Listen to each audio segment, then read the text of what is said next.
2026 world cup में 48 team खेल रही है, 104 मैचेस हो रहे हैं। दुनिया की सबसे बड़ी ब्रांड्स ने अपनी स्पॉन्सरशिप चेक ऑलरेडी साइन कर दी है और इस पूरे टूर्नामेंट का सबसे बड़ा विनर वो कोई टीम नहीं है, वो है फीफा। एक ऑर्गेनाइजेशन जो ना कोई स्टेडियम बनाती है, ना कोई रोड, ना एक बॉल किक करती है, फिर भी इस वर्ल्ड कप से अकेले $13 बिलियन कमाने वाली है। तो यहाँ सवाल ये है कि आखिर इतना सारा पैसा आता कहाँ से है।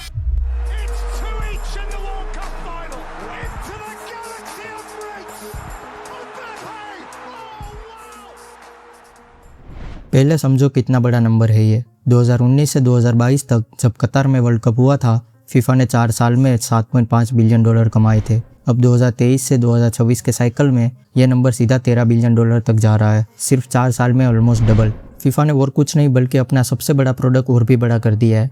2022 में 32 टीम थी और 64 मैच खेले गए थे, और इस बार 48 टीम है और 104 मैचेस खेले जाएंगे।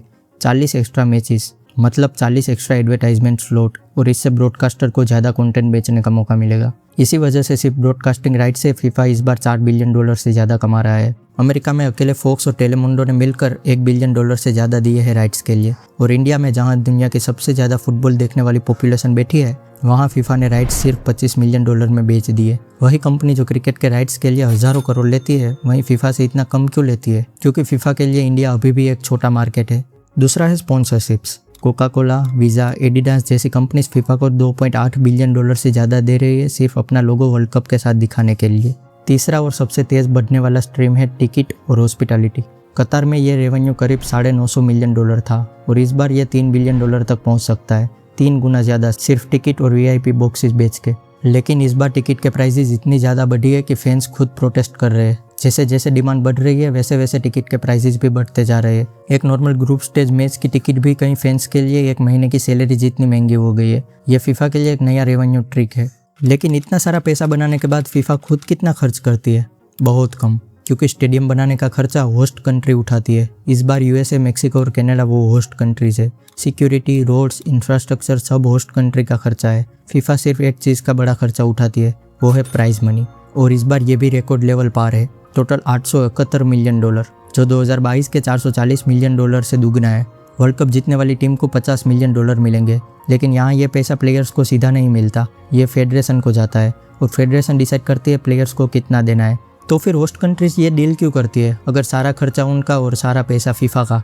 क्योंकि उनका मकसद पैसा कमाना नहीं होता, बल्कि इमेज बनाना होता है। जब दुनिया भर के फैंस, कैमराज और लीडर 1 महीने के लिए तुम्हारे देश में आते हैं, तुम्हें डायरेक्ट प्रॉफिट ना भी मिले, लेकिन तुम्हारा नाम दुनिया के हर घर तक पहुंच जाता है। यही वो चीज़ है जो कतर ने 2022 में ट्राई करी थी, और यही चीज़ यूएसए, मेक्सिको और कनाडा इस बार ट्राई कर रहे हैं। बस इस बार स्केल कहीं ज़्यादा बड़ा है। तो अब सोचो, फीफा $13 बिलियन कमा रही है, सिर्फ $871 मिलियन प्लेयर तक पहुंच रहा है, और बचा हुआ खर्चा भी होस्ट कंट्रीज उठा रही है, तो बाकी बचा प्रॉफिट जाता कहाँ है? ऑफिशियली ये फुटबॉल एसोसिएशन के 211 मेंबर्स में बांट दिया जाता है, चाहे वो इंडिया हो या फिर भूटान। लेकिन यही वो तरीका है जिससे फीफा का पॉलिटिकल कंट्रोल बना रहता है। जिस देश को जितना ज़्यादा पैसा मिलता है, वो उतना ही फीफा को लॉयल वोट देता है। इसी वजह से फीफा के प्रेसिडेंट को कभी कोई सीरियस ओपोजिशन मिला ही नहीं।